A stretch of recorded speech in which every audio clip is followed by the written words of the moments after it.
बिस्मिल्लाहिर्रहमानिर्रहीम। अस्सलाम वालेकुम। कैसे हैं आप सब लोग? उम्मीद है खैरियत से होंगे। अल्लाह ताला आपको हमेशा खुश और खुर्रम रखे, आमीन। आज मैं आपको बीफ फ्राई कीमा बनाना सिखाऊंगी। इंशाअल्लाह आपको बहुत पसंद आएगा। चलें शुरू करते हैं। सबसे पहले कढ़ाई में आधा कप तेल डालें।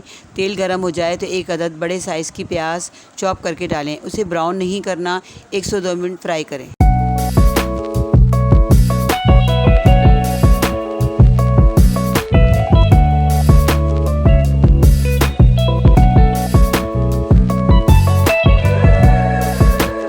फिर 2 टेबल स्पून लहसुन अदरक का पेस्ट डालें और उसे अच्छी तरह फ्राई करें ताकि लहसुन का कच्चापन ख़त्म हो जाए। फिर आधा किलो कीमा डालकर 6 से 7 मिनट तक फ्राई करें ताकि कलर चेंज हो जाए।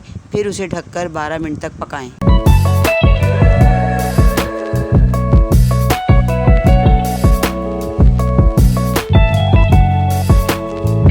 मसालों वाला हिस्सा रिकॉर्ड नहीं हो सका। जैसे ही कीमे का कलर चेंज हो, आधा चम्मच पिसी लाल मिर्च, 1 चम्मच कुटी लाल मिर्च, आधा चम्मच हल्दी, 1 चम्मच धनिया पाउडर, आधा चम्मच जीरा पाउडर और नमक हस्बे ज़रूरत डालकर अच्छी तरह मिक्स करें।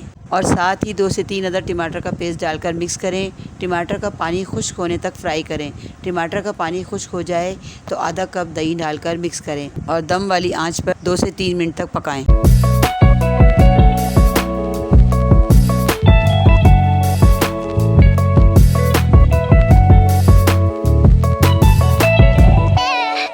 जब दही का पानी खुश्क हो जाए तो 2 अदद कटी हुई हरी मिर्च, थोड़ी सी कसूरी मेथी डालकर अच्छी तरह मिक्स करें। फिर गरम मसाला डालें और धनिया डालकर ढककर दम पर रख दें और चूल्हा बंद कर दीजिए। बीफ फ्राई कीमा तैयार है।